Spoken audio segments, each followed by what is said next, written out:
দুদিনের টানাপোড়েন শেষ, অবশেষে সিবিআই হেফাজতে শেখ শাহজাহান।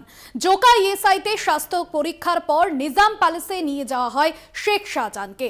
সন্দেশখালী কাণ্ডের সূত্রপাত গত 5ই জানুয়ারি এবং তারপর থেকে বেপাত্তা ছিলেন শেখ শাহজাহান। তারপরে রাজ্য পুলিশের হাতে গ্রেফতার হয় শেখ শাহজাহান এবং এরপরে ভবানী ভবনে নিয়ে যাওয়া হয় তাকে। এবং গতকাল আমরা দেখলাম যে সিআইডি সিবিআইয়ের হাতে সরাসরি তুলে দেয় শেখ শাহজাহানকে এবং তারপর জোকা ইএসআইতে স্বাস্থ্য পরীক্ষার পর নিজাম প্যালেসে নিয়ে যাওয়া হয় শেখ শাহজাহানকে।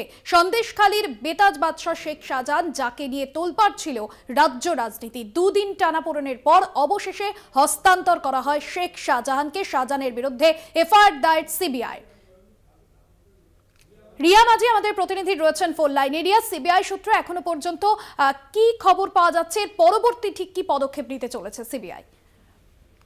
দেখো, টানা 48 ঘন্টা ধরে যে টালবাহানা চলেছে শেখ শাহজাহানকে সিবিআই এর হেফাজতে হস্তান্তর করা নিয়ে, যেটা শেষ পর্যন্ত দেখা গেল যে অবশেষে সেই জল গড়ালো সুপ্রিম কোর্ট অব্দি এবং অবশেষে হাইকোর্টের নির্দেশেই সিআইডি সিবিআই এর হাতে হস্তান্তর করলো। এবং সেই হস্তান্তর করা নিয়েও কিন্তু একটি দীর্ঘ টালবাহানা, যেটা দেখা গেল যে 4:15-র মধ্যে তাকে হস্তান্তর করার নির্দেশ দিয়েছিল, কিন্তু সেই 4:15 ক্রস করে যায় 6:44 নাগাদ সেখান থেকে, অর্থাৎ ভবানী ভবন থেকে তারা বেরোয় শেখ শাহজাহানকে নিয়ে এবং ওখান থেকে নিয়ে সোজা তারা জোকায় যায়।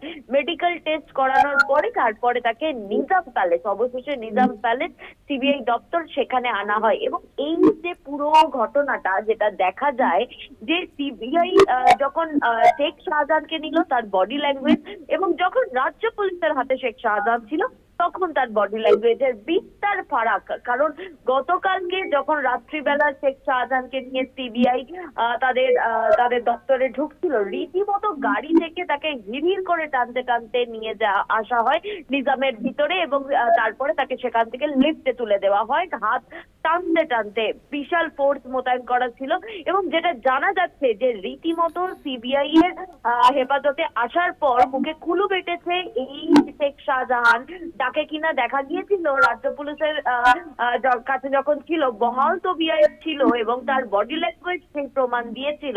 এবং এখন যেটা দেখা যাচ্ছে যে রীতিমতো শেখ শাহজাহান, তার বডি ল্যাঙ্গুয়েজে ফারাক রয়েছে, তার সে যে ভাঙছে সেটা কিন্তু তার মুখ চোখ পরিষ্কার বলে দিচ্ছে। কারণ গতকালকে তাকে, যেটা সিবিআই সূত্র মারফত জানা যাচ্ছে, যে গতকাল তাকে রুটি, সবজি এবং একটি ডিম তাকে খেতে দেওয়া হয়েছিল।